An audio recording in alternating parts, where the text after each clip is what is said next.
Twitter freedom and the dumbest bill in America. This is Mark Fisher with Mark and the Millennials. And the Millennial joining me today is, of course, Christopher Hopkins, our producer, who's on that side of the camera. And our special guest today, Delegate Matt Morgan and Delegate Brian Chisholm. Welcome, gentlemen. Good to be here, Mark. Great to be back. So this podcast, folks, is called Restoring Twitter Freedom.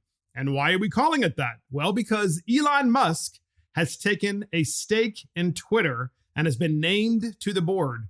So in the Epic Times, Musk takes a 9.2% stake in Twitter after questioning Twitter's commitment to free speech. So after that happened, then suddenly Musk becomes a board member. They put him on the board. And so social media has completely erupted after Elon Musk becomes Twitter's largest shareholder. You should see what they're saying out there. Liz Wheeler says on Twitter, Twitter to-do list for Elon Musk. Buy all of it. End shadow banning, open source curating of friends, stop misinformation warnings, don't ban science, gender, and COVID, reinstate Alex Berenson, Dr. Robert Malone, President Trump, and Babylon Bee, commit to free speech.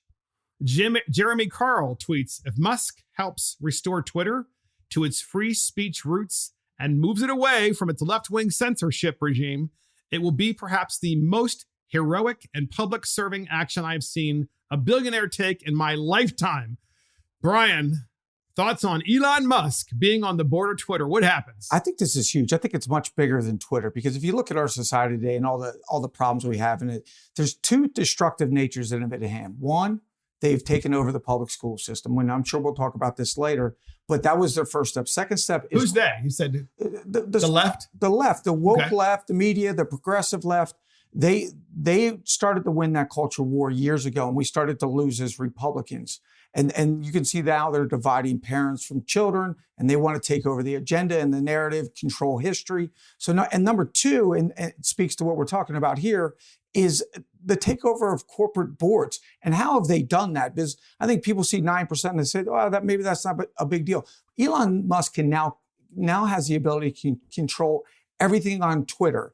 And what they were doing with these corporate boards is, because not everybody's woke, but they're going through these ETF, these large exchange trusted or so these large financial instruments are being used to buy board seats, and then they go and they force their way onto the board and say, here's what we want you to do. We want you to put woke stuff in your company. That's right, because they're controlling trillions of dollars. And there's three funds. One of them is BlackRock, which everybody's heard of. Okay. One's Vanguard and one's State Street. They control over $20 trillion of pension money, of just regular stock funds, because they're just like a mutual fund, and they put them all together. So you and I could be invested in some of these funds and not know what they're actually investing in, but they have so much power. Now they can go to a corporate board. They can go to the Disneys and say, listen, we want you to start to promote some of our transgender ideas. We want you to promote whatever the woke idea of the day is. And these corporate boards are stuck to do it, even if they don't believe in it, even if that's not their moral beliefs. They have to do it because these funds now have the ability to take your whole company down. And that's what they recognize with Elon Musk. So Twitter's going to be terrified. The Twitter board and the CEO and the CFO, they've got to be terrified of an Elon Musk on their board, right? They have to, because you can't buy them. I mean, this is a really cool story. So apparently Elon comes out there like about 10 days ago on Twitter, throws up a poll saying, Twitter is the town square. And vote carefully in this poll, because there's going to be ramifications. And everyone was speculating maybe he'll open up his own, or maybe he would buy Twitter, but no one knew until last Friday when they released the publicly traded report and figured out he gobbled up 9.2% of it. And it's 3 times as much as Jack Dorsey, the founder of Twitter. That's right now. So yeah, I mean, he swings a big stick. And he's always been a guy that's really true to his principles. He's a very principled human being. And they got to be terrified at this point. I just love it. I mean, I hope he buys CNN at this point. But on the other end, the stock skyrocketed.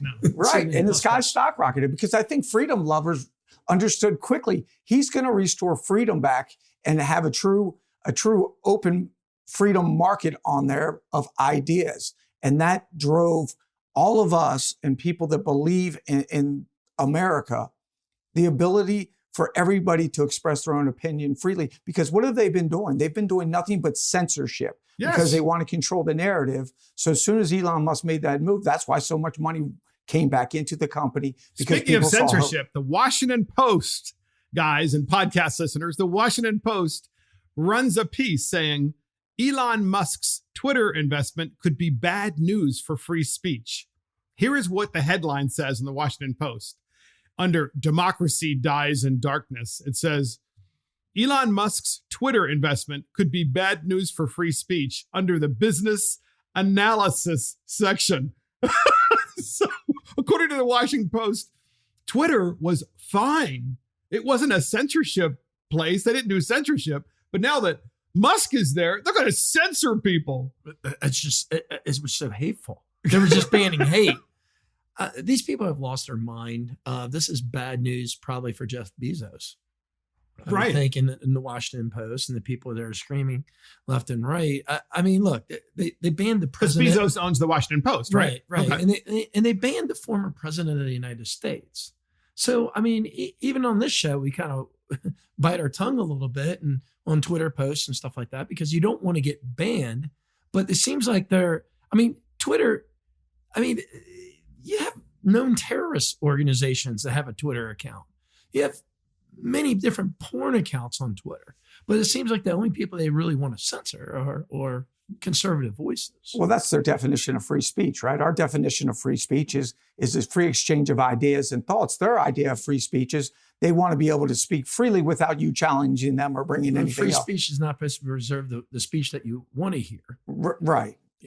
Of course. So James Woods, the actor, he offers two powerful suggestions for Elon Musk to change Twitter. And this is on Twitter. He tweets out, James Woods, Dear Elon Musk, welcome to Twitter. I join millions of users and hoping your presence will restore integrity to this once valuable forum. Two thoughts. Remove all politically motivated algorithms from the site.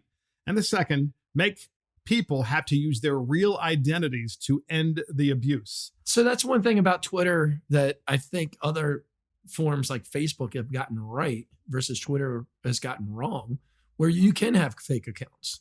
And look, if you're willing to throw something up that is fake, you're probably more or less willing to say something that you don't want to take ownership for. But isn't that interesting? You can have a fake account on Twitter and not be canceled. But if you have, as long as it's liberal crap, but if you have a real account and you identify who you really are, which is a conservative, then they try to cancel you. Well, I mean, they had that problem a number of years ago during the 2016 election with Russian bots. Remember that was supposed to be the latest story. And I mean, and there was some truth behind that. I mean, it was true. They were putting up thousands of different tweets to influence an election. But I don't see where this would harm the platform. Having people they already have the little blue checkbox there to authenticate people. And look, if they do get rid of the political algorithm, my God, because I've seen it on my own page where it's cut back. I mean, Facebook is cut back. No one sees it. Yeah, I mean, it's cut back 4 or 5 times, maybe even more than that. It's interesting. So it'd be interesting to see what happens, So it's print media. It was interesting. And if you think about print media, of course, millennials hate print media, and I hate print media too, because I don't want to sit there and hold a piece of paper and read it. I'd rather do it online, naturally. But with print media, they might don't want to get their hands dirty. Oh, exactly. Is that true, Chris? Are you afraid to get your hands dirty? Yeah, okay. So with print media, if you ran an ad in print media, it would be this static ad and you open it up, it's like, oh, here's a guy who's running for office and here's the ad. And you know that your ad was run, but you don't know on Twitter if anyone sees what you are putting out there or if your ad is being seen. You have to trust them. Well, they have their little statistics that come back and you give a report and how many impressions that you have. But I just don't trust it. And I don't trust, not only if you're talking about paid advertising, I'm just talking about you throw up a Twitter post. Now, so if I have 1,000 followers and my opponent, a Democratic opponent, has 1,000 followers, I would assume that each of these accounts are getting shown the same amount. But I don't think that's the case right now. Their algorithms are squashing conservative voices. And look, this is a competitive advantage. And you can't have it both ways if you're Democrats. You can't get out there and say, you know what, in 2016, Twitter, Facebook, they won the election from Trump. And then it's going the other way and it's, oh, it doesn't have any effect. Interesting. It has an effect. Well, that's why they want to control everything, right? And that's why the Washington Post is so upset, because Washington Post and the three major networks used to control the narrative and the story every day. And all three of us serving down here see it. We hear people stand up on the floor and you're like, are you crazy? Where do you believe this? But it's because they're believing only one side of the story all the time. And it's the story that's being fed to them consistently that we're evil or we're bad. And this is, and what they really do, and I'm not talking about anybody in particular, but oftentimes there are very intelligent people feeding this narrative to a bunch of people that are just mind-numb robots that just believe it out of emotion. They don't care to do any research. And more importantly, they can't find an opposition view because it's been banned on Twitter. So what will Elon do? What do you think he's going to do? What is his first action as a board member to advise them? Because that's what a board does. A board advises the management team and provides direction. I think he's going to open up more of a free market platform again. How are they going to react? He has one board seat. How are they going to react? Well, I mean, he's in a power position where he can gobble up more shares. I mean, and look, I tell you what, if he wanted to have a proxy fight, I got to think the majority of shareholders at Twitter's would come down on his side on this. I mean, think about it. When this news broke on Friday to where the stock price was on Monday, Eli made $1 billion. Made $1 billion over the weekend. So he's in a very strong position. This hasn't really cost him anything yet. It's true. Well, I think he's in the most powerful position. It's just one board seat, but he has the ability to bankrupt Twitter if he wanted to, because he could drop the stock and bury everybody, or he could, get at some point where he might reduce the number of people on that board. And you're right. This scares Facebook's, this scares the Amazons of the world. And he's going to prove that you can't shut down speech, which then plays into their whole narrative too, that we're allowed to stop misinformation and stop free speech. And that will resonate over into those companies, because that's what their whole court case has been on, right? That we're allowed to control speech. We're allowed to control. Of course. Yeah, they actually believe that. Well, and you can't scream fire in a theater. Correct. But I mean, you've had major news stories in just the last couple of years where big tech is just censorship. Yeah, like the Hunter Biden story. Biden story, you look at all the COVID misinformation. So all I hope is that that Elon Musk does restore Twitter freedom. And from that point forward, we can at least have one platform that is a major platform in the United States where people can actually say whatever they want to say. I think so the last point on that is, I think the thing that also scares everybody on that board and across big tech is he is extremely popular with millennials and younger generation. Not Absolutely. The old, I mean, I can tell you, my son's friends. By the way, all cohorts, millennials love him, Gen X loves him, baby boomers love him. Him being Elon Musk, I mean, they all do. They think it's great. But in any event, we have to move on. So next up, podcast listeners, get this. Good old Peter Doocy and Jen Psaki spar again in the White House press room over Florida's parental rights bill. That was 1557 is the number of the bill. I'm not sure if it's a Senate bill or the House bill. I think it's the House bill 1557. And so Peter Doocy with Fox News asks Jen Psaki about the parental rights bill and what the president of the United States thinks about it, because let's face it, guys, parental rights are front and center in the public's minds right now as it relates to the upcoming elections. And so we have a clip on this we're going to discuss. Here's Doocy talking to Psaki and asking her a question about the Florida bill. We have that clip, and here it is. Are impacted across the country. And then one about this new law in Florida. At what age does the White House think that students should be taught about sexual orientation and gender identity?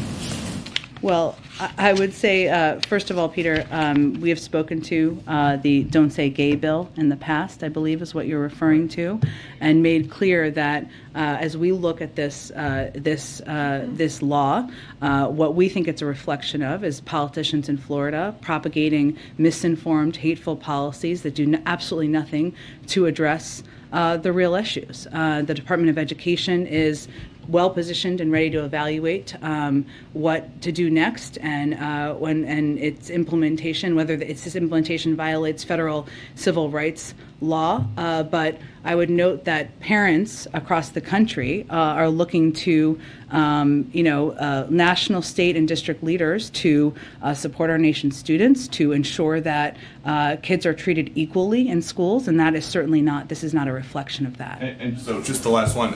So if you guys oppose this law that bans classroom instruction about sexual orientation and gender identity in K through 3, does the White House support that kind of classroom instruction before kindergarten? Do you have examples of schools in Florida that are teaching kindergartners about sex education? I'm just asking for the president's opinion. I think that's a relevant question, because I think this is a politically charged, harsh law that is putting parents and LGBTQ plus kids in a very difficult, heartbreaking circumstance. And so I actually think that's a pretty relevant question. Go ahead. Pretty amazing exchange there. I know that was quite a long clip to play, but we had to play the whole clip so you got the context of it.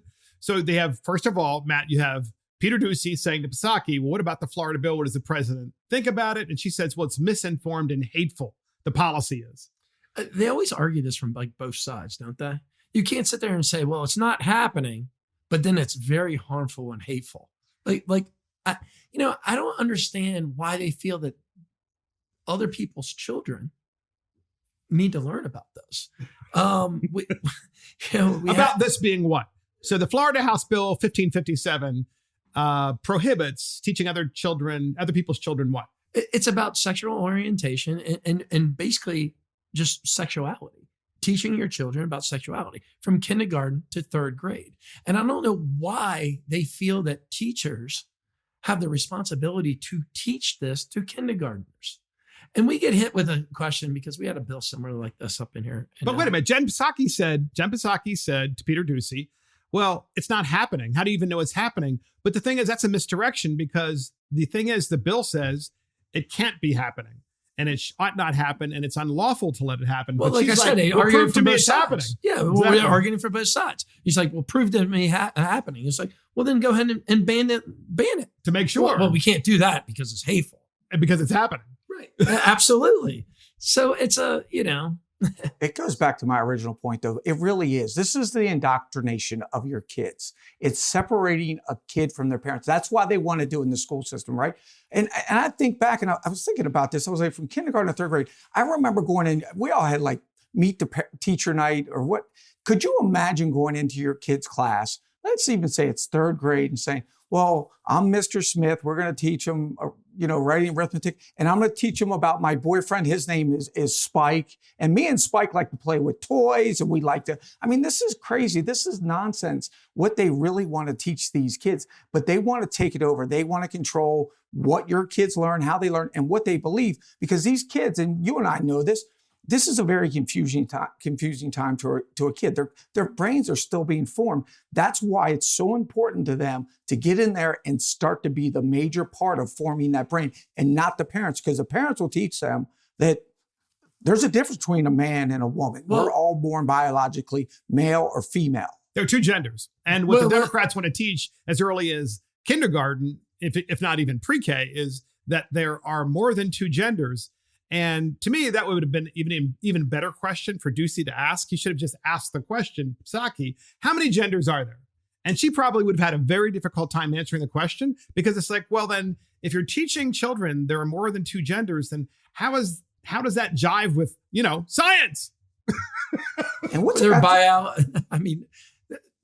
Their answers are just not grounded in biology. They're not. Of course not. It's not. They don't live in reality. And what does it have to do with equally? These children need to be treated. But let's talk about what the cause of this is. When it comes down to it, they don't trust the parents. No, they don't trust the parents actually to talk about their kids with this, to take their position. So they're going to take it away from the parents and hide it from them. Correct. And it's not their job to. It's not their kids. It's not their kids. And there are plenty of parents of faith who believe to this day that their children should play with other children in traditional households. And the thing is the left thinks that that's awful. They think that's terrible. They're like, oh, no. When you go to playtime, not even in public school, you should be forced to have playtime with, 2 women who have 2 children or 2 men. And the thing is, you have the right to raise your children the way you want to. That's not discriminatory, by the way. And I know I'm going to get hit with this. It's not discriminatory. They're your children. Your children don't need to be confused in kindergarten about why little Mary has two mommies. And look, okay? She doesn't. The other how they normally frame this is they'll say, well, Sally has two mommies. And what am I supposed to tell little Johnny when he asked me about this? Mm-hmm. And I don't know why the teacher can't just say, little Johnny, every situation is different here in the world. Go talk to your parents. Let's get back to writing, reading. But what the left wants you to say is, but see, Johnny, here's how it works. Right. Right. I mean, There's a whole process with artificial insemination that required, one of these women to get pregnant. Trying to justify it. And of course, there's the other thing they don't want you to say either, Matt. And this is important too, Brian, is the left doesn't want you to say in kindergarten, because they don't want the teacher to teach this or to even have a discussion about it. They don't want, this is why they hate 1557, the Florida bill. They don't want you to say things like, oh, well, little Johnny has a father and a mother, and his father is a man with a penis, and his mother is a woman with a vagina. And then little Mary, who has two moms, says, well, that's not fair. Why don't I have a father? And guess what? That's a normal question for a kid to ask. There are plenty of children that are raised by single parents who say, why isn't my dad here? Why don't have, and well, there's a bunch of different situations. I mean, these are children. Parents are raised by their grandparents nowadays. Yes.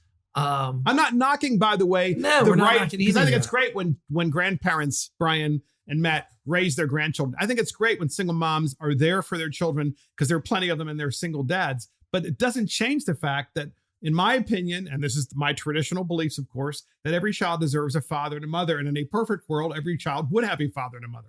I mean, the destruction. But they don't believe that. You mean the destruction of the family unit has destroyed Baltimore City. The destruction of the family unit, and this is what it's really part of. And to Matt's point about trust, no, they don't trust the parents to stop the chaos and confusion. This is what this is. This confuses kids. Sadly, we hear it all the time in our committee.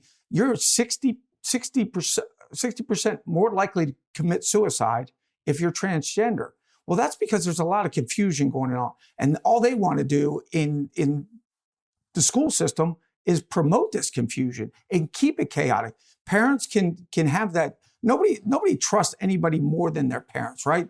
So especially at that age, if you have a family, that's who you trust. That's who you're with.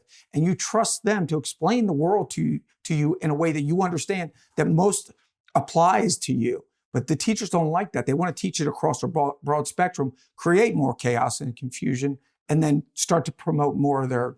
So get this, podcast listeners. You heard Ducey talking to Psaki about the Florida bill 1557. Well, then the governor of Maryland, Governor Larry Hogan, goes on CNN just a couple of days ago, and he has an interview, and CNN asks him on the Sunday program, hey, Governor, what are your thoughts about the Florida bill 1557? Now, remember, folks, 1557 is just a bill that says that in pre-K to third grade, the teachers cannot teach sexual orientation, sexual identity, or sex ed. Okay? They can't do it. Pretty reasonable bill, kind of common sense.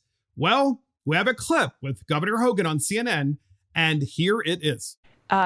Your fellow Republican governor, DeSantis in Florida, he suggested that he will retaliate against Disney after it criticized Florida's so-called Don't Say Gay bill, which bans certain instruction about sexual orientation and gender identity in the classroom.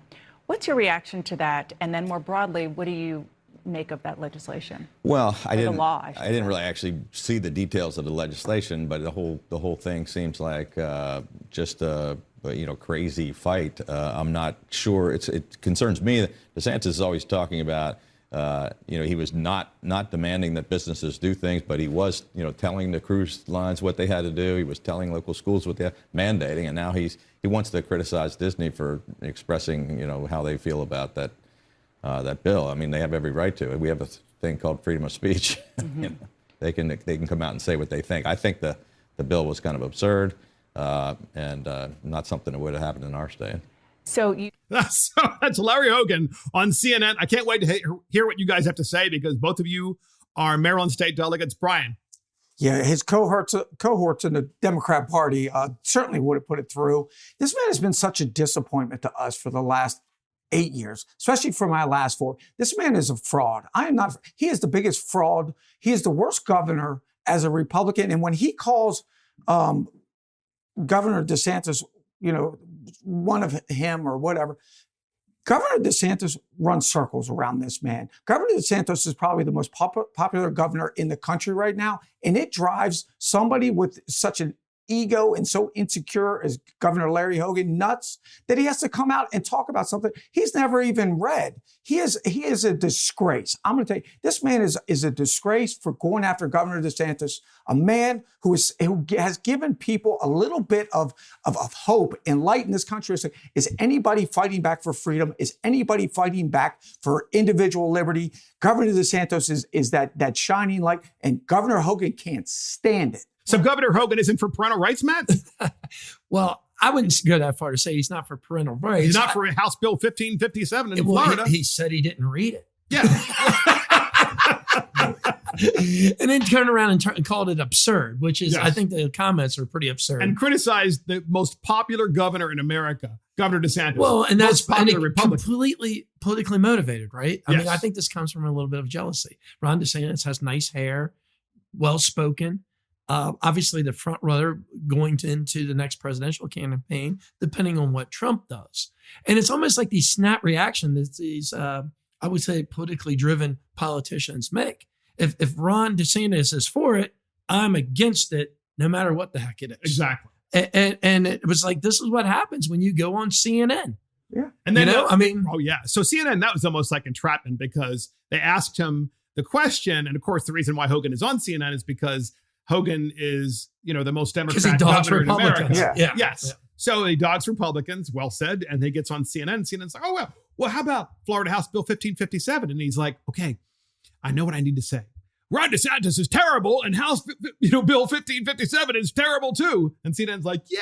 He's their type of Republican, right? He's their favorite type of Republican. And the fact that he didn't read the bill makes me question, maybe he didn't read what was in those test kits either. That's right. Or maybe he didn't have the right return address because they just sent us a bunch of empty boxes. Larry Hogan's known to not read anything, I guess. But I think this speaks to a bigger problem we have in the Republican Party, as you're seeing like Mitt Romney and others, Susan Collins, support the President Biden's Supreme Court nominee.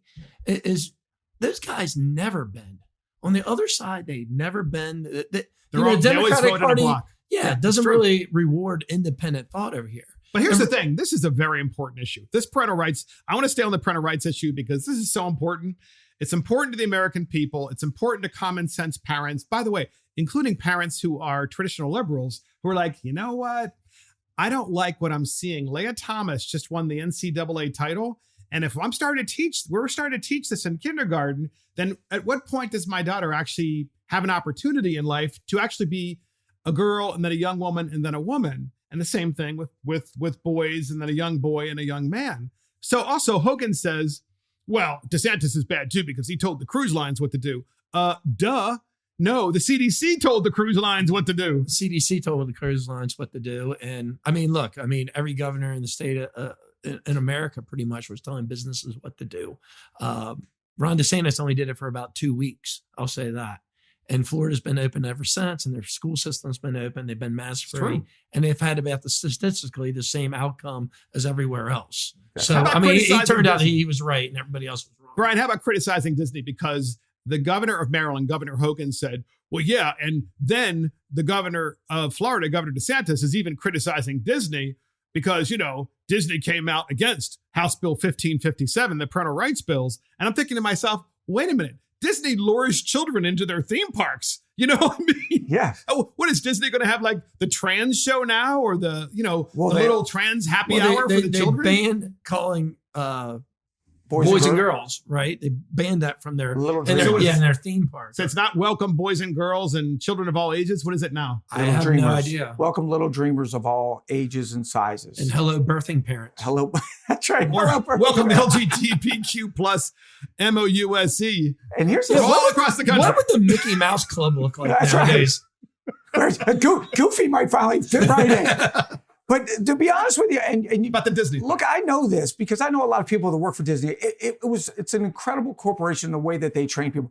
I would tell you right now, I'd say 90% of their workforce is totally upset with what Disney is doing because they don't speak for all of them. And now I think that this theme park and Disney in general is going to see a major backlash. So do I.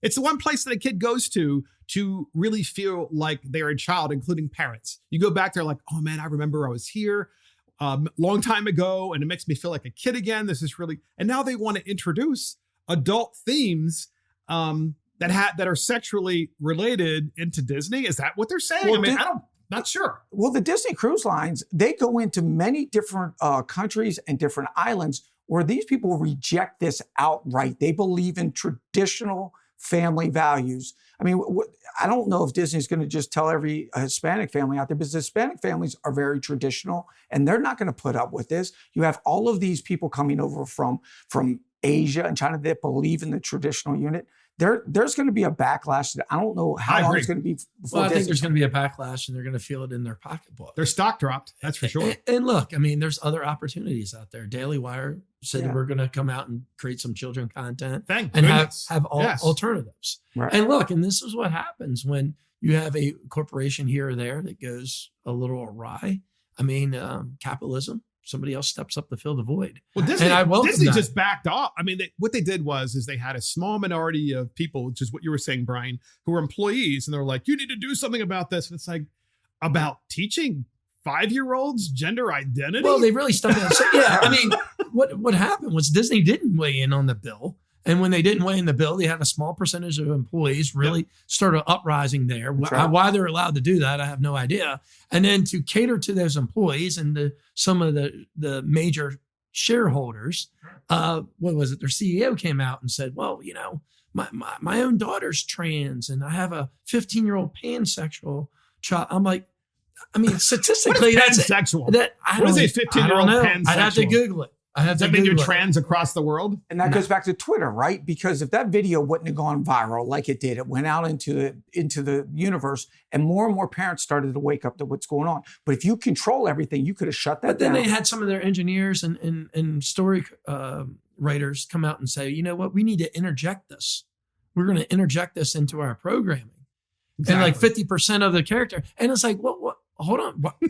What are you doing? Like, what's Magic Kingdom really going to be like now? No one really signed up for that. Now. Magic Kingdom. Very magically, you can be anything you want to be. It's a small world. It's turned into it's a very odd world. It's a small world, especially when you're transitioning. So here's the thing. You heard Peter Doocy ask Jen Psaki about the Florida bill. So you heard that opinion of the president of the United States and his, peppermint patty help over there. And then you have Governor Hogan, criticizing DeSantis on CNN. And now here's another Republican view. This is North Carolina Lieutenant Governor Mark Robinson in church speaking, but really kind of preaching about his belief about the whole trans movement and what it's doing to our children in public schools. We have 2 clips on this. Here's the first one. Here's something else I'm not supposed to say. Ain't but 2 genders.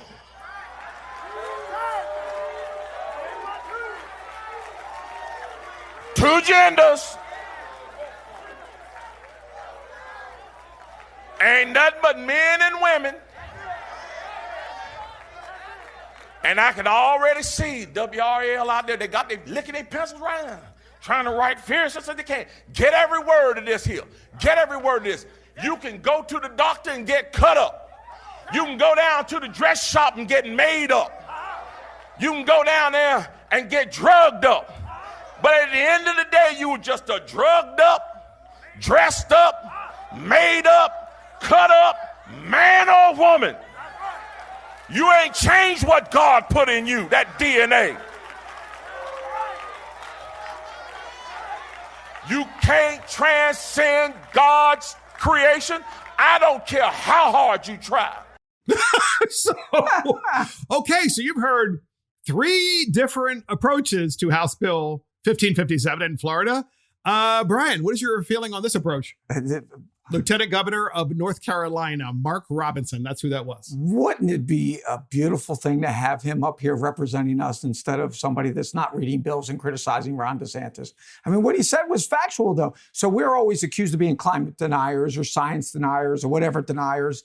And what he said is just basic biology that we've all known for years. It's what we were taught, right? That's the birds and the bees. We have male, we have female, we have boy, we have girl. But now the whole idea that you can be anything you wish in your mind, that's where the confusion's coming in, right?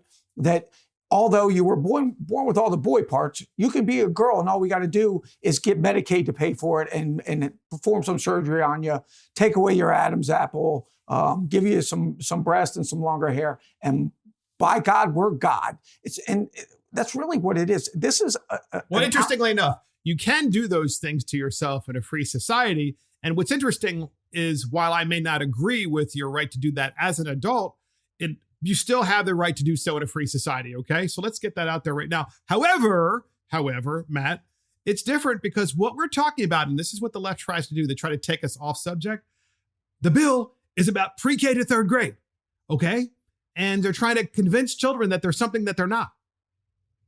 I feel bad for this guy. Who, Lieutenant Governor Mark Robinson of North Carolina? Yeah, I do. Why? Well, because by Thursday, all his Twitter and Facebook accounts will be suspended and he'll be a white supremacist. Well, they're going to charge him with hate speech, too. Yeah, they'll charge him with hate speech if he ever stepped in for the Maryland. Look, I mean, was that not refreshing for somebody to sit up there and just like get on stage and call it out for what it is? There are only two genders. There's only two genders, you know, like, male and female, you know? Now, the left would say, no, there's not. No, it's not. There's not two genders. That's what the left is going to say. Right. And they want to confuse you. They want to confuse your child. And look, it just doesn't make biological sense. But this is a huge opportunity for conservatives and Republicans, because for a long time, people like me have thought like we have a lot in common with the African-American community. We do. And this is a great opportunity where they're like almost yielding this subject matter. Now, there are all kinds of pollings on this. And it's interesting, like when you pull the actual language of that bill in Florida, the anti-grooming bill or the don't say gay bill, depending on what side, it's like 80-20 when people actually read the language because they don't want this conversation taking place with kindergartners. Meaning that 80% support House Bill 1557 in Florida. When they actually know the language. Yes.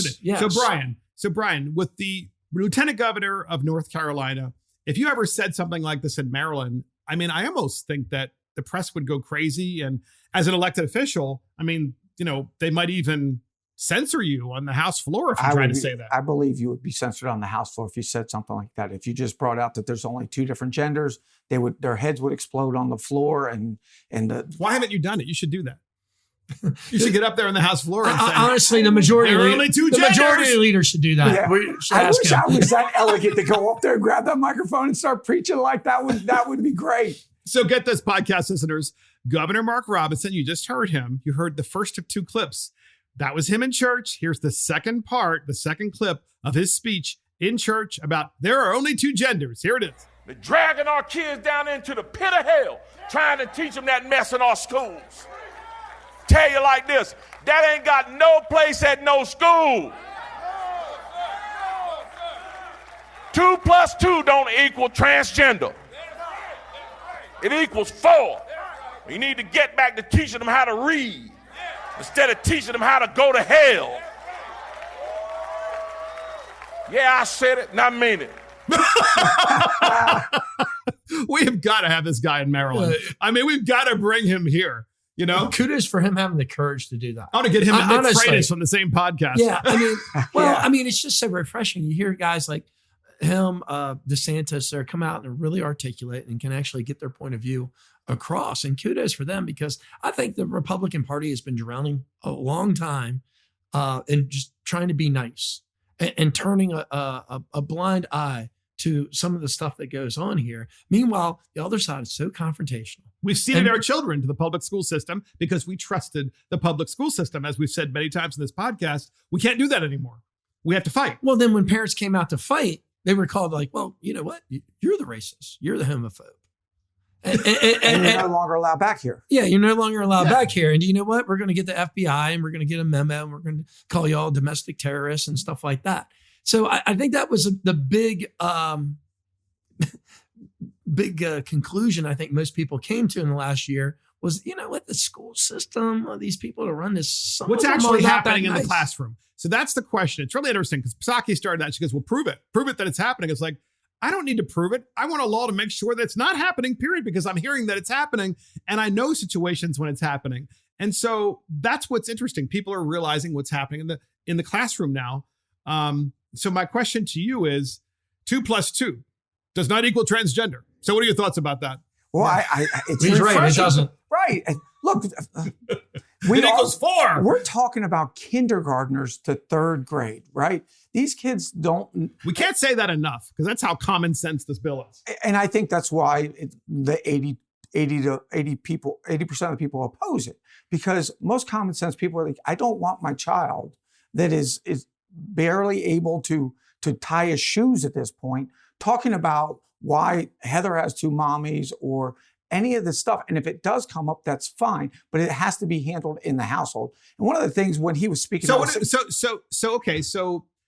another child in the classroom. This is important. Another child's in kindergarten, and the kid with the 2 moms comes in, because that seems to be very common now these days, more common than I think that I've ever seen before. Yeah. And other situation, that's a better way of putting it. And so the other child says, hey, Mrs. Smith, who's the kindergarten teacher, why is that the case? So the teacher should handle it by saying what? That it's a unique situation and you should talk to your parent, because the teacher's going to interject their own opinion at that point, right? Because get back to writing, reading, math, history, science. Right. And if there's some very loving parents. And then the teacher should talk to the mother of the kid that asked the question and say, hey, look, you might want to have a discussion with her. That's not my place to do it unless you ask me to, but really it's not my place. I can't do it. You have to do it, because I think that's the appropriate way to. But Mark, that was my point earlier. They don't view the parent as part of the solution. They view the parent as the problem. Right. Exactly. And they view themselves as the solution. So you can't take us away and put this law in place because we need to talk to your children. Now, why do they need to talk to a kindergarten about this? I don't know. It's a little sick, I think. I think it's borderline child abuse. It is child abuse. Exactly. And kudos for these guys sticking up for them. And we'll leave it at that. So next up, podcast listeners, Vice President Harris slammed for going maskless at a DC public school, while all the students, of course, had to cover up with masks. This is in the New York Post. So Kamala Harris was ripped after foregoing a face covering, that's the new word, while visiting a Washington, D.C. school, while all of the other students had to be masked up. Harris visited Thomas Elementary School in Northeast D.C. on Monday to announce the Biden administration's plans to upgrade public schools with energy-efficient facilities and transportation. By the way, not help the public schools get the masks off the kids, not make the classrooms better so that people are learning and actually learning how to read and write. Oh no, to try to make the schools more energy efficient. So we have a clip on this. It's so phony. Here's Harris. She walks up to the podium. She's speaking. Once again, she sounds like she's totally stoned. We got a clip. Here it is. And I will make this promise to our young leaders that we will continue to fight to ensure that you have every opportunity to not only succeed, but to thrive. We are counting on you, and when I look at you, each one of you, I know our future is bright. Thank you very much. Thank you. So Harris is saying, we want you all to thrive. Harris is saying, we want you all to thrive, and your future is bright. And they're all standing there with masks on. They look like zombies, but she's not wearing a mask. Let them eat cake. Let them eat cake. I get to do what I want. You little minions do what they tell you. But it'll be energy efficient in the building because that's why we're here. Well, I give her props for being so brave to not wear one of those masks that don't work in a public setting. With the children. They're still wearing masks in public school in Washington, D.C., but not the Vice President of the United States. Matt, I mean, doesn't she just sound like somebody who is just way out there high and just not with a job, not up to it? Yeah, I mean, to me, I don't know. She doesn't seem to be as credible as she did on her failed campaign, remember? Which failed campaign was that? Well, when she ran for president. Oh, when she ran for dropped president, out yes. before the Yeah, very that's first true. primary. That's true. So she's performing like somebody that never made it to even the first primary. But what gets me is like, where's the political consultant and the smart people in the Democratic Party? This has happened to candidate after candidate. It was Stacey Abrams. It's happened to Gavin Newsom. Like if you're going to show up and everyone else has a mask, do you feel out of place? I mean, we all know that they don't work. You know, they have limited effectiveness. But still, you wouldn't think you're like your own conscience. Like somebody's like, probably should hand her a mask or tell the students to take them off. One or the other. But it's the. And Harris was wearing this pantsuit. It was like this. She wears all these pantsuits. And look, I know that if you're out there and you are a woman and you wear a pantsuit, that's fine, right? But Harris, it's like she always wears the same like manly pantsuits, and I don't know. It doesn't make her look, in my opinion. I know this is going to sound terrible. It doesn't make her appear like she's this soft, really caring woman for children, as she tries to act like. She just looks like a dictator when she gets up there. You know, it's like, and we're going to be energy efficient, and you wear a mask, you wear a mask. Go ahead, Brian. I think she's just reading off of a teleprompter, but it does speak to Probably so. how scared they must be that, Joe, the president right now, it looks like a senile bag of oatmeal. He doesn't know where to walk. He doesn't know who he's talking to. He's got the White House correcting him half the time.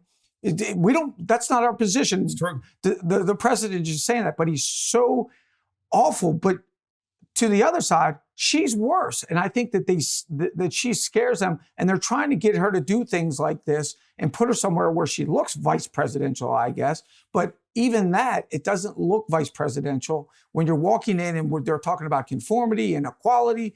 And she's walking in and saying, you're not equal to me, though. You keep the mask on, I can take it off. Have they found anything in her portfolio that she can handle? Because wasn't she supposed to fix the border? She can handle a pantsuit. She can handle a pantsuit. I've thought for years they should have armbands. It's just easier to tell them armbands. The CCP armbands. Yeah, but must wear a mask right now. Yeah, but she's like the only person with a lower polling rating than Biden at this point. Hard to believe. It really is. So next up, podcast listeners, we have the dumbest bill in America. And do we have a lead up, Mr. Producer? Here it is.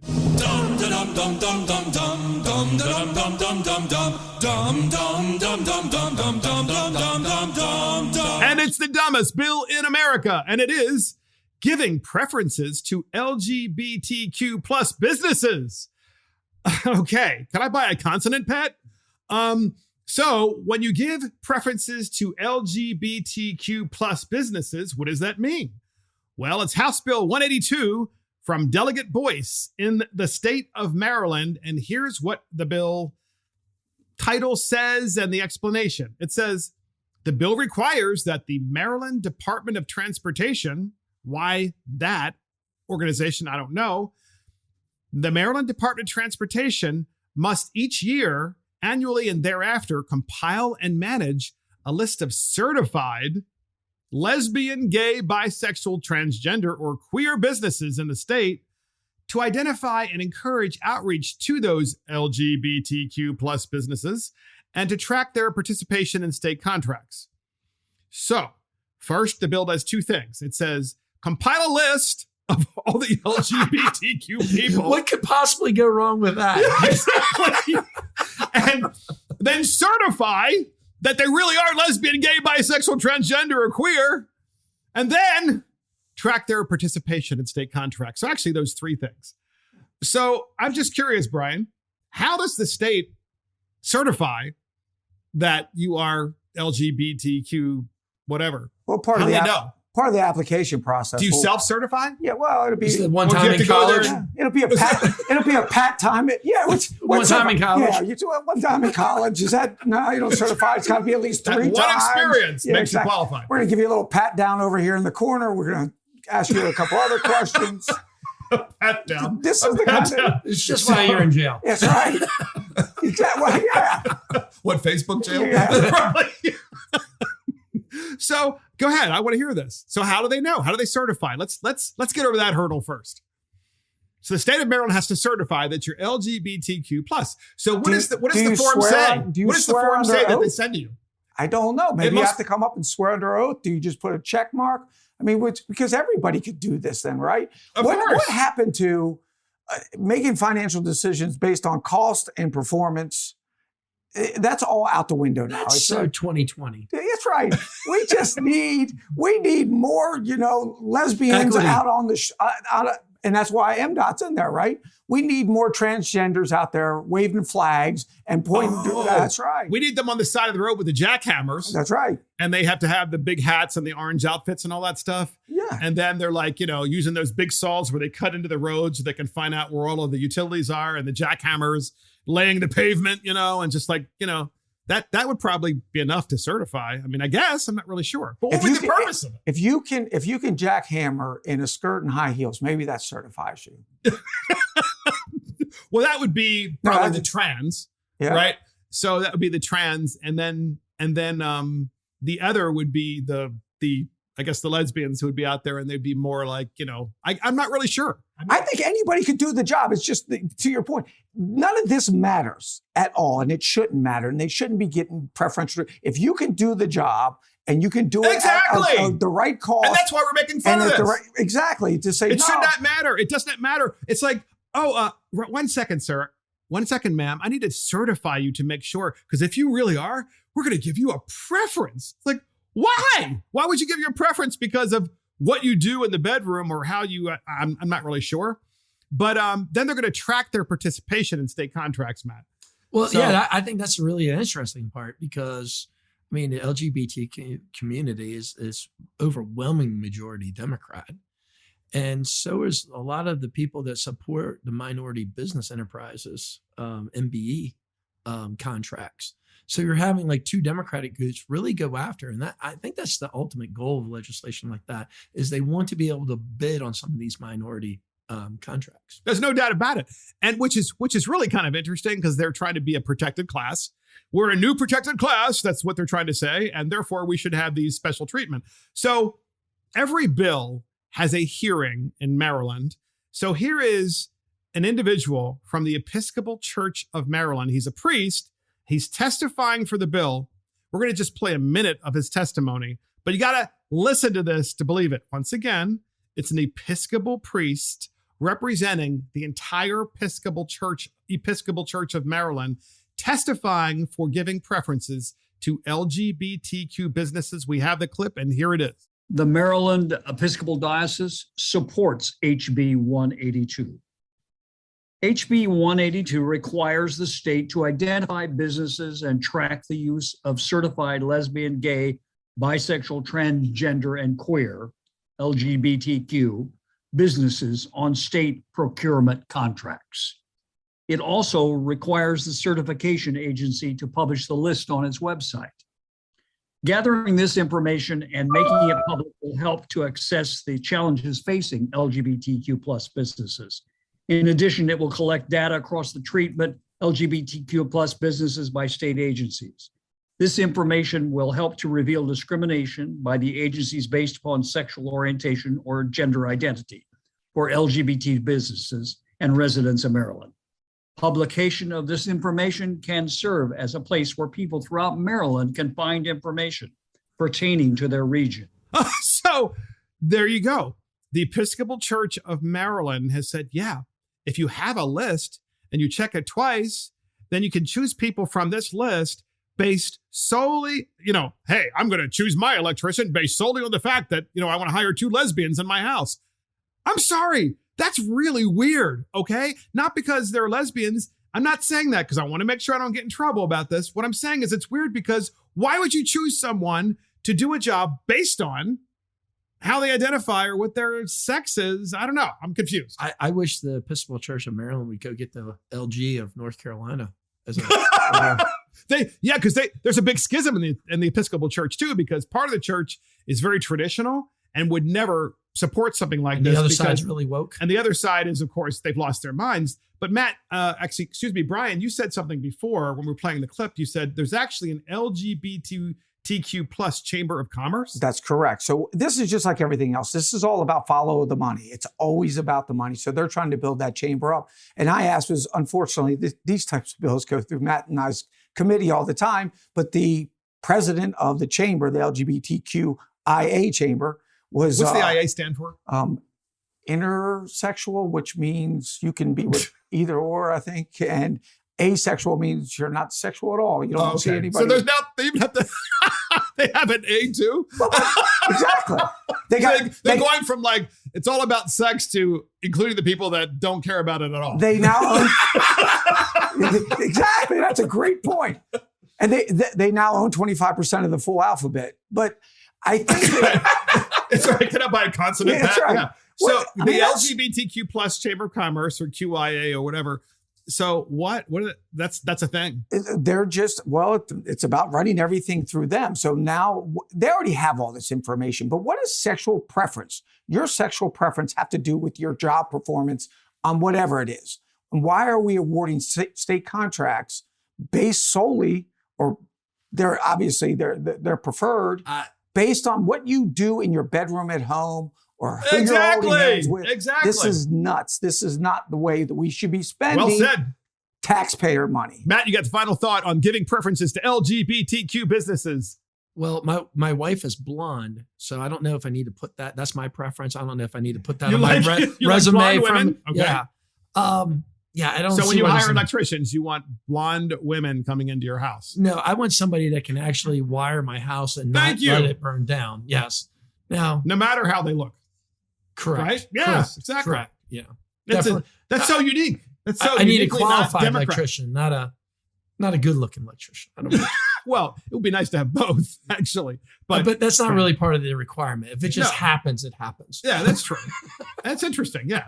I think if you had a good looking blonde electrician working in your house, your good looking blonde wife might have a problem with it.